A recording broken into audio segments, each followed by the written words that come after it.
Baik, Assalamualaikum warahmatullahi wabarakatuh. Salam, namo buddhaya, swastiastu, salam kebajikan. Perkenalkan, kami dari kelompok 8 akan mempresentasikan hasil diskusi dari kelompok kami mengenai harga transfer dan pertimbangan multinasional.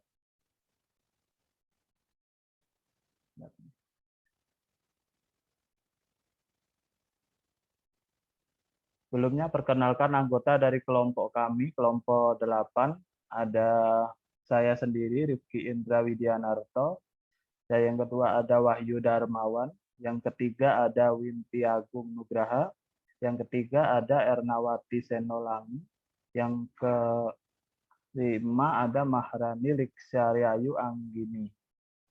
Sebelumnya mohon maaf dari Maharani sedang dalam perjalanan, jadi belum bisa untuk mengikuti presentasi hari ini. Baik, pokok pembahasan dari presentasi kelompok kami ada 8 cangkupan. Yang pertama ada harga transfer, yang kedua ada metode harga transfer, yang ketiga ada harga transfer berbasis pasar, yang keempat ada harga transfer berbasis biaya, yang kelima ada harga transfer yang dinegosiasikan, yang keenam, situasi ideal dalam penentuan harga transfer.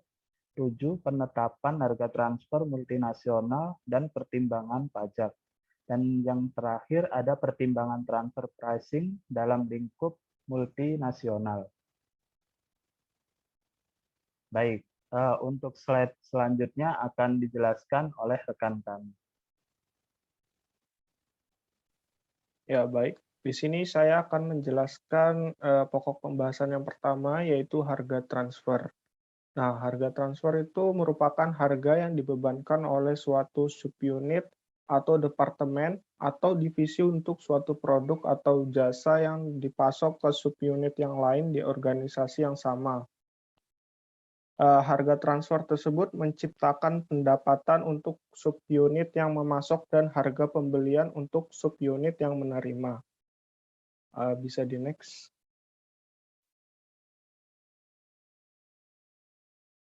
Selanjutnya, harga transfer yang terjadi antar unit harus mencapai beberapa tujuan, antara lain yaitu memberikan informasi yang relevan kepada masing-masing unit usaha dalam penentuan transfer yang optimum antara pendapatan dan biaya. Yang kedua, menghasilkan keputusan yang selaras karena sistem yang digunakan untuk keputusan dapat meningkatkan laba usaha yang akan meningkatkan laba perusahaan. Yang ketiga, membantu pengukuran kinerja ekonomi unit usaha. Dan yang terakhir, sistem yang mudah dimengerti dan dikelola. Next. Selanjutnya, harga transfer pada hakikatnya memiliki 3 karakteristik, yaitu yang pertama, masalah harga transfer hanya timbul jika divisi yang terkait diukur kinerjanya. Berdasarkan atas laba yang diperoleh mereka, dan harga transfer merupakan unsur yang signifikan dalam membentuk biaya penuh produk yang diproduksi di divisi pembeli. Yang selanjutnya, harga transfer selalu mengandung unsur laba di dalamnya. Dan yang ketiga, harga transfer merupakan alat untuk mempertegas diversifikasi dan sekaligus mengintegrasikan divisi yang dibentuk.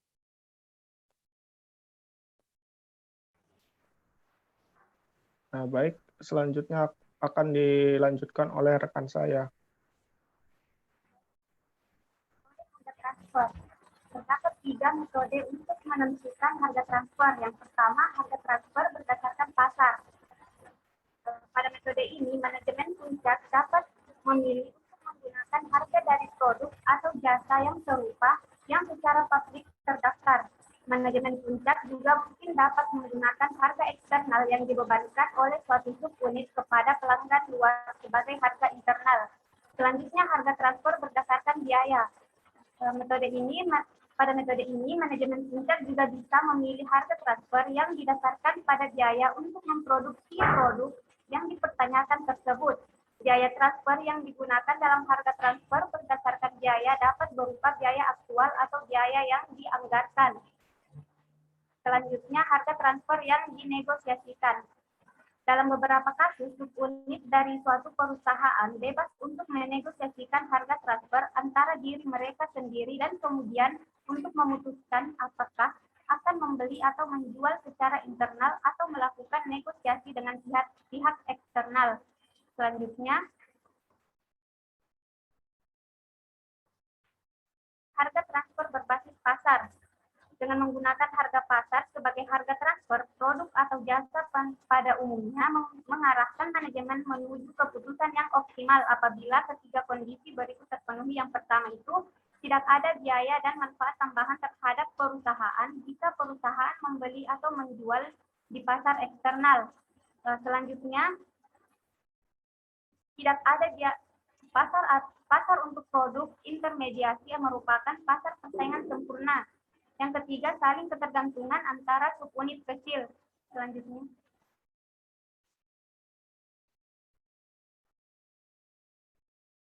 pasar persaingan sempurna.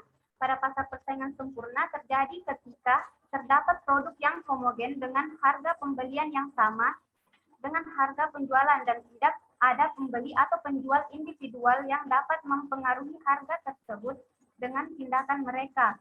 Dengan menggunakan harga pasar pada pasar persaingan sempurna sebagai harga transfer, maka akan mencapai kesesuaian tujuan usaha manajemen, evaluasi kinerja subunit, dan otonomi subunit. Selanjutnya, distress price. Harga pasar terendah dalam penurunan harga pasar yang sementara biasa disebut distress price. Memutuskan apakah harga pasar pada saat ini merupakan distress price sangatlah sulit. Yang menjadi pertanyaan adalah harga transfer mana yang harus digunakan untuk menilai kinerja ketika distress price muncul. Beberapa perusahaan menggunakan distress price itu sendiri untuk keputusan jangka pendeknya dan menggunakan harga rata-rata atau harga pasar normal dalam menentukan keputusan jangka panjangnya.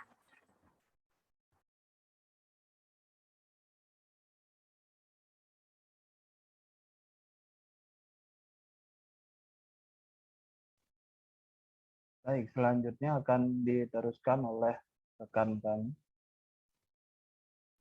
Di sini kita akan membahas tentang harga transfer berbasis biaya yang nantinya akan dibagi menjadi 4 di sini, yaitu yang pertama dasar biaya penuh, dasar biaya variabel, memproratakan perbedaan antara harga pasar minimum dan maksimum, dan juga penetapan harga ganda yang perhitungannya nanti akan kita jelaskan setelah slide berikut ini.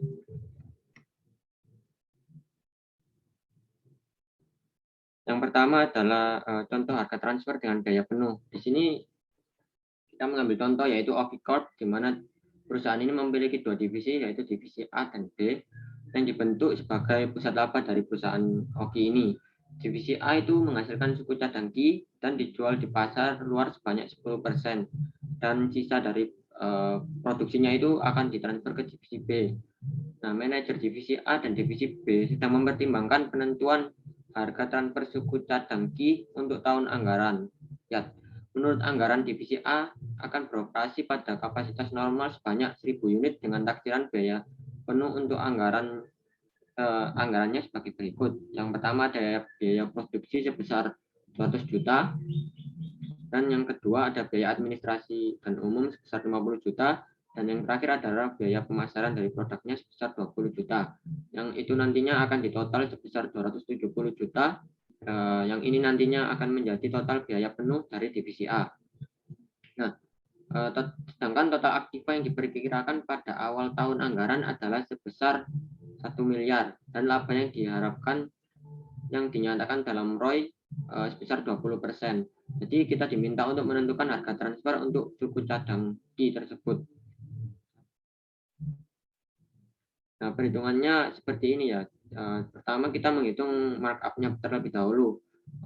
Pertama kita menjumlahkan terlebih dahulu antara biaya administrasi umum, biaya pemasaran, dan laba yang diharapkan, yaitu ROI tadi dikali dengan total aktiva yang dianggarkan pada awal tahun tadi, 1 miliar. Perhitungannya yaitu biaya administrasi sebesar 50 juta, biaya pemasaran 20 juta dan laba yang diharapkan itu 20% dari keuntungan yang diinginkan, dan 1M itu dari anggaran awal tahun yang hasilnya itu 200 juta. Nah, ini di total menjadi 270 juta rupiah. Nah, ini belum selesai. Hasil dari 270 juta rupiah ini nantinya akan dibagi dengan biaya produksi awal sebesar 200 juta. Yang nanti hasilnya akan ketemu markup-nya yaitu 1,35 atau kalau kita buat persenan yaitu 135%.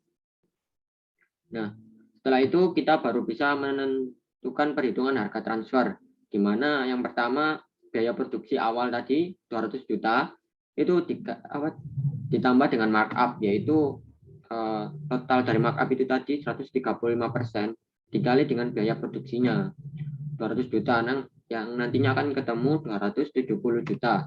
Nah, dua ini ditambah yang nantinya akan menghasilkan jumlah harga jual yaitu sebesar 470 juta rupiah. Nah, seperti yang di awal tadi kita untuk mencari harga transfer per unit kita rumusnya itu jumlah harga jual dibagi dengan volume produksi. Di awal sudah dijelaskan bahwa volume produksinya yaitu 1000 unit. Ini tinggal dibagi, nanti ketemu hasilnya harga transfer per unitnya sebesar Rp470.000.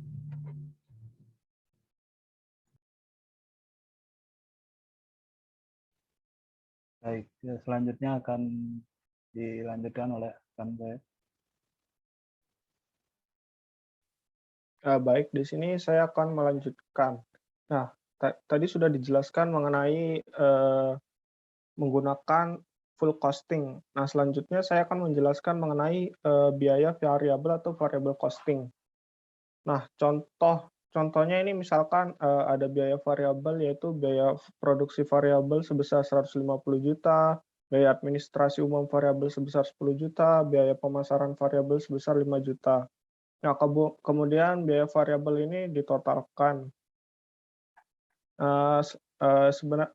Selanjutnya yaitu biaya tetapnya ada biaya produksi tetap 50 juta, biaya administrasi umum tetap sebesar 40 juta, dikurangi dengan biaya pemasaran tetap sebesar 15 juta. Ditambahkan maksudnya. Hasilnya 95 juta. Nah, kemudian total biaya variabel dan total biaya tetapnya itu ditambah, itu ketemu total biaya penuh yaitu sebesar 270 juta. Next. Nah, selanjutnya itu perhitungan markup-nya. Tujuannya mengetahui markup-nya ya. Nah, tadi biaya tetapnya berjumlah 95 juta. Kemudian laba yang diharapkan tadi itu sebesar 20%. Lalu ini dikalikan dengan 1 miliar tadi, ketemunya 200 juta.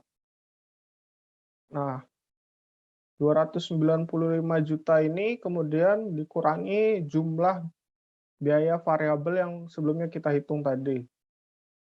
Nah, hasilnya itu dibagikan maksud saya. Nah, hasilnya ketemu 1,79 atau 179%.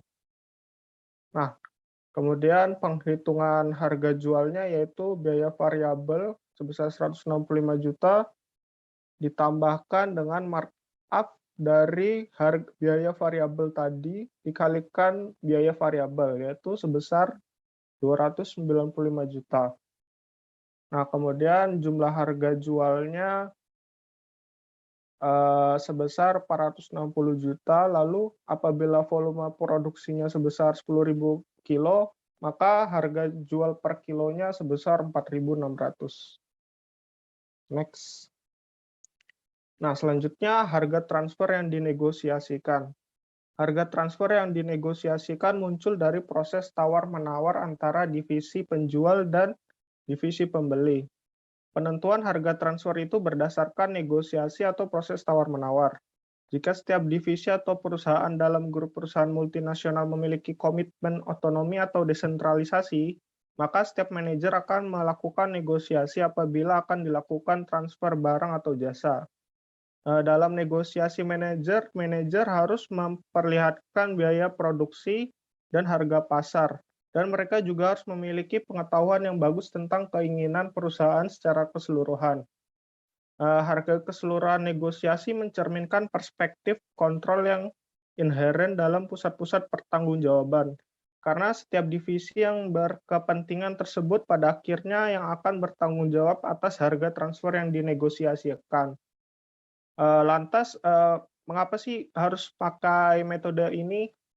Alasannya apa? Nah, alasan yang pertama, negosiasi menunjukkan kepercayaan manajer kantor pusat pada manajer divisi. Lalu alasan yang kedua, harga negosiasi dapat mencerminkan prestasi laba divisi. Selanjutnya, alasan yang ketiga, jika manajer divisi mengetahui informasi biaya dan harga pasar, maka dapat dicapai harga negosiasi yang rasional. Namun, metode ini memiliki beberapa kelemahan, antara lain memerlukan waktu perundingan yang lama, cenderung menimbulkan konflik antar divisi, laba divisi sangat peka terhadap keahlian manajer divisi dalam tawar-menawar, lalu jika harga negosiasi sudah tidak memuaskan, maka dapat mengakibatkan produktivitas rendah. Jika transfer produk antar divisi sangat besar dan tidak ada harga perbandingan di luar, maka penerapan metode negosiasi sifatnya terbatas, dan manajer kantor pusat biasanya menentukan peraturan pengadaan dan harga transfer. Baik, materi yang selanjutnya akan dilanjutkan oleh rekan saya. Baik, terima kasih atas kesempatan yang diberikan. Selanjutnya adalah contoh soal dari harga transfer yang dinegosiasikan. Nah, di sini contohnya adalah PT Batu Halak dengan dua definisi yang saling melakukan transaksi, yaitu divisi penjual dan divisi pembeli. Nah, divisi A ini bekerja dengan full capacity dan menjual produknya ke pasar luar. Nah, jika divisi A ini tidak menjualnya ke pasar luar atau dijual ke divisi B, maka divisi A ini kan dapat menghemat biaya pemasaran dan distribusi sebesar 700 US per unit. Nah, perusahaan ini bekerja selama 250 hari per tahun dan informasi kedua divisi sebagai berikut. Nah, seperti yang tertera di dalam tabel ini, ada unit terjualnya 50 di divisi A, 40 unit, sampai ke biaya tetap per tahunnya, dari harga jual, biaya manufaktur. Nah, dari tabel ini kita bisa dapatkan, nah di sini kedua divisi sepakat dan setuju melakukan harga transfer negosiasi dengan menjual produk dari divisi A ke divisi B. Maka divisi tidak perlu mengeluarkan biaya pemasaran dan distribusi variabel. Nah, yang pertama ada harga transfer minimumnya. Harga transfer minimum karena harga transfer ini berasal dari divisi A, maka yang kita lihat adalah divisi A-nya di sini 500.000. Nah, 500.000 dikurangkan dengan 10.000 dari distribusi variabel menghasilkan 490.000, atau per unitnya nanti dibagi dengan 12.500 menghasilkan 39,20. Nah, di sini divisi A itu tidak meraih laba atau rugi. Namun divisi B meraih laba.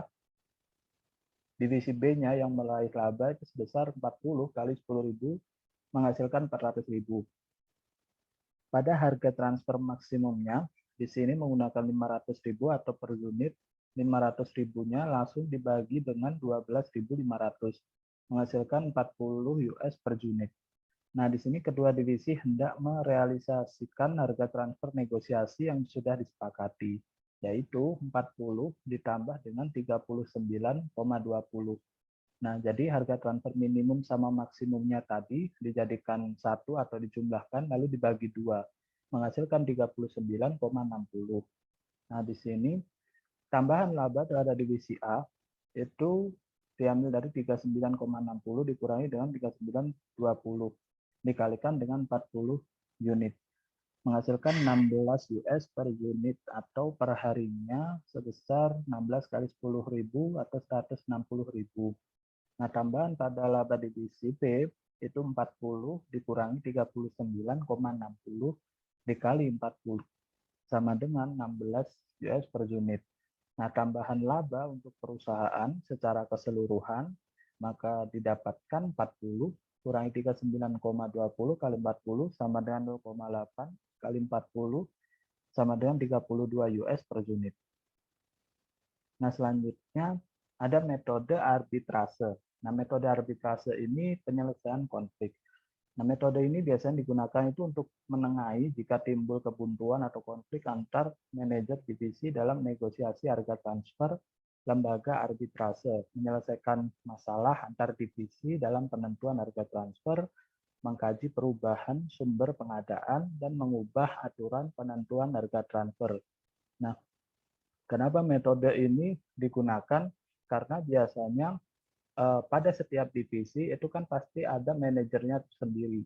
Nah, mereka pastinya ada keinginan untuk mencapai harga maksimum atau harga titik tengah yang mereka inginkan untuk dapatkan. Nah, itu biasanya kan timbul konflik. Nah, di situ kita gunakan metode ini agar mencapai titik temu.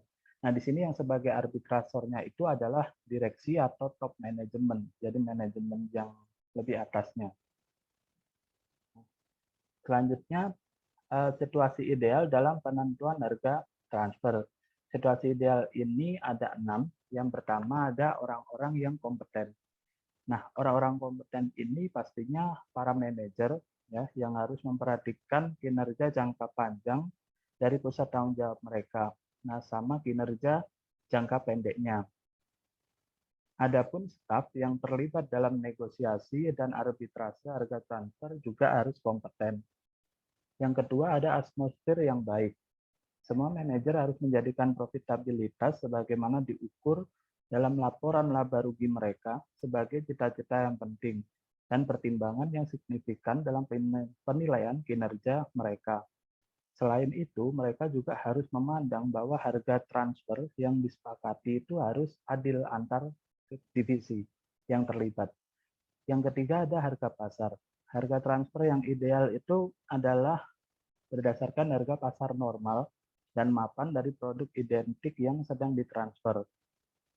Nah, di sini harga pasar mencerminkan kondisi yang sama, kuantitas, waktu pengiriman, dan kualitas dengan produk yang dikenakan pada harga transfer. Yang keempat, ada kebebasan memperoleh sumber daya.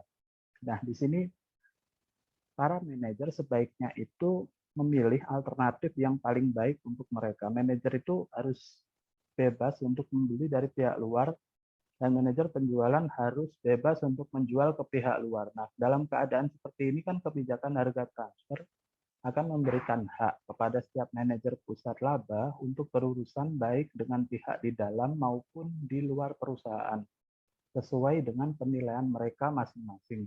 Kemudian pasar akan membentuk suatu harga transfer. Keputusan untuk berurusan dengan pihak di dalam atau di luar perusahaan juga dibuat oleh pasar. Jika pembeli tidak mendapatkan harga yang memuaskan dari sumber di dalam perusahaan, mereka bebas untuk membeli di luar. Selanjutnya ada informasi penuh. Nah, para manajer di sini harus mengetahui semua alternatif yang ada, serta biaya dan pendapatan yang relevan dari masing-masing alternatif yang diberikan tadi. Yang terakhir ada negosiasi. Nah, di sini mekanisme kerja yang berjalan lancar harus ada untuk melakukan negosiasi antar unit-unit usaha atau antar divisi tadi. Selanjutnya ada penetapan harga transfer multinasional dan pertimbangan pajak. Nah, di sini terlebih kepada multinasionalnya. Penetapan memiliki dampak pada implikasi pajak, tidak hanya pajak penghasilan, implikasi harga transfer juga memiliki pengaruh pada pajak gaji, bea cukai, pajak penjualan, dan pungutan pemerintah lainnya. Nah, di sini faktor lain yang dapat muncul sebagai pertimbangan penetapan harga transfer multinasional itu adalah adanya tarif dan bea cukai yang dipungut atas impor produk ke dalam suatu negara.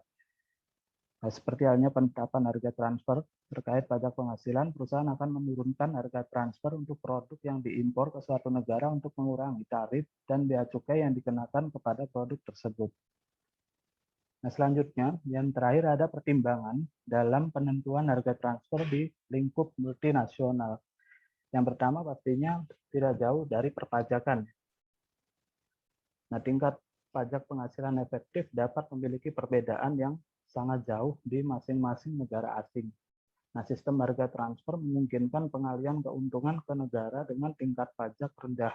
dengan mengurangi jumlah pajak penghasilan perusahaan yang digabungkan dari seluruh dunia. Nah, selanjutnya ada peraturan pemerintah. Nah, jika tidak diatur oleh pemerintah, perusahaan akan menetapkan harga transfer untuk meminimalkan laba kena pajak di negara dengan tingkat penghasilan tinggi. Meskipun demikian, otoritas pajak pemerintah menyadari adanya kemungkinan ini dan mengeluarkan peraturan yang menentukan bagaimana harga transfer dapat dihitung. Yang ketiga ada tarif. Tarif ini seringkali dipungut berdasarkan persentase tertentu dari nilai impor suatu produk. Nah, semakin rendah harganya, semakin rendah pula tarif yang dikenakan. Selanjutnya ada pengendalian devisa. Beberapa negara itu membatasi jumlah devisa yang tersedia untuk mengimpor beberapa komoditas tertentu. Dalam kondisi ini harga transfer yang lebih rendah memungkinkan anak perusahaan untuk memasukkan komoditas tersebut dalam jumlah yang lebih besar. Yang kelima ada akumulasi dana. Nah, perusahaan mungkin ingin mengakumulasikan dananya di satu negara tertentu daripada di negara lain. Harga transfer adalah salah satu cara untuk mengalihkan dana tersebut ke dalam atau keluar negara. Nah, selanjutnya joint venture. Joint venture ini memberikan komplikasi tambahan dalam harga transfer.